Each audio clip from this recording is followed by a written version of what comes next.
নজর রাখবো। রাজ্যে অমিত শাহ 3 দিনের সফরে রাজ্যে শাহ।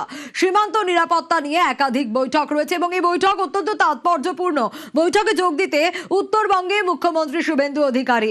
আরো ডিটেল আপডেট নেব এ বিষয়ে। সোমরাজ রয়েছে আমার সঙ্গে, সোমরাজের কাছ থেকেই জানবো। সোমরাজ, রাজ্যে অমিত শাহ এবং আজ বৈঠক রয়েছে সীমান্ত নিরাপত্তা নিয়ে। আমরা শুরু থেকে দেখেছি সীমান্ত নিরাপত্তা নিয়ে বড় বার করেই সীমান্ত নিরাপত্তার দিকেই খেয়াল রেখেছেন কেন্দ্রের সরকার এবং রাজ্যের সরকারও, এবং রাজ্যে বিজেপি আসার পরে ডাবল ইঞ্জিনের সরকার। আজকে এই বৈঠক যথেষ্ট তাৎপর্যপূর্ণ, কতটা গুরুত্বপূর্ণ, কি উঠে আসতে পারে এই বৈঠক থেকে?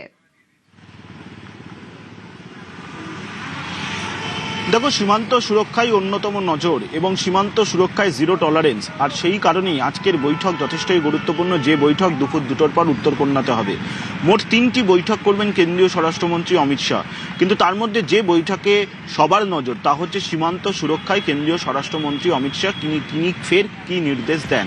তার কারণ আজকে তিনি যে বৈঠক করতে চলেছেন সেখানে তুমি দেখেছো ইতিমধ্যে বিএসএফকে রাজ্য সরকার 1000 একরেরও বেশি জমি ইতিমধ্যেই হস্তান্তর করেছে। আর কিছু জমি হস্তান্তরের প্রক্রিয়া বাকি রয়েছে, সেগুলিও দ্রুত প্রক্রিয়া শেষ হয়ে যাবে বলেই আশাবাদী রাজ্য প্রশাসন। পাশাপাশি তুমি দেখেছো যে চিকেন স্নেক নিয়েও আজকে আলোচনা হতে চলেছে। এই চিকেন স্নেকের জন্য ইতিমধ্যেই আইটিবিপি ও বিএসএফ এর তরফে জমি চাওয়া হয়েছে। রাজ্য সরকারের তরফে আইটিবিপি প্রায় 1000 একর জমি চেয়েছে, বিএসএফও কয়েকশো একর জমি চেয়েছে। মূলত এই চিকেন স্নেক এলাকায় পরিকাঠামো তৈরি করতে চায় আইটিবিপি বিএসএফ। তা নিয়েও আজকের বৈঠকে আলোচনা হতে চলেছে বলেই সূত্র মারফত খবর। তৃতীয়ত, সীমান্ত সুরক্ষায় এই চিকেন স্নেক এলাকায় আর কি পরিকাঠামো গড়ে তোলা যেতে পারে তা নিয়েও আলোচনা করা হতে পারে বলে মনে করা হচ্ছে। দুপুর 2টো থেকে যে বৈঠক হবে বিকেল 4টে পর্যন্ত, তা মূলত সীমান্ত সুরক্ষা নিয়েই বৈঠক করবেন কেন্দ্রীয় স্বরাষ্ট্রমন্ত্রী অমিত শাহ। এর পরবর্তী বৈঠক হবে, সেটি হলো বিশেষত ভারতীয় ন্যায় সংহিতা আইন কার্যকর করা নিয়ে। তুমি দেখেছো 2024 সালে কেন্দ্রীয় সরকার ভারতীয় ন্যায় সংহিতা আইন কার্যকর করার কথা বললেও তৎকালীন রাজ্য সরকার ভারতীয় ন্যায় সংহিতা আইন কার্যকর করতে গড়িমসি করেছে। মুখ্যমন্ত্রী শুভেন্দু অধিকারী নবান্ন সভাঘর থেকে তা নিয়ে সরব হয়ে বলেছিলেন, রাজ্য পুলিশকে নির্দেশ দিয়েছিলেন দ্রুত ন্যায় সংহিতা আইন এ রাজ্যে কার্যকর করতে।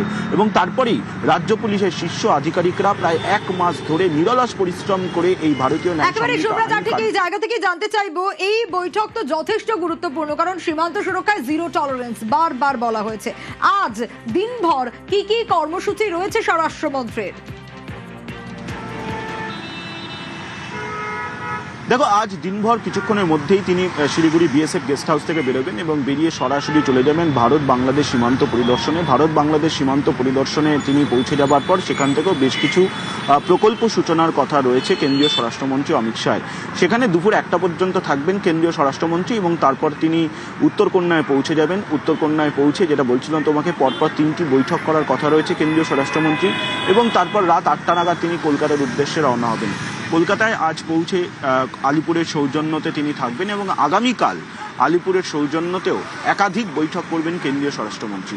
আগামীকালও কেন্দ্রীয় স্বরাষ্ট্রমন্ত্রী অমিত শাহ দক্ষিণবঙ্গের সব জেলার জেলাশাসক, পুলিশ সুপার, পুলিশ কমিশনারদের নিয়ে বৈঠক করবেন রাজ্যের আইন শৃঙ্খলা নিয়ে।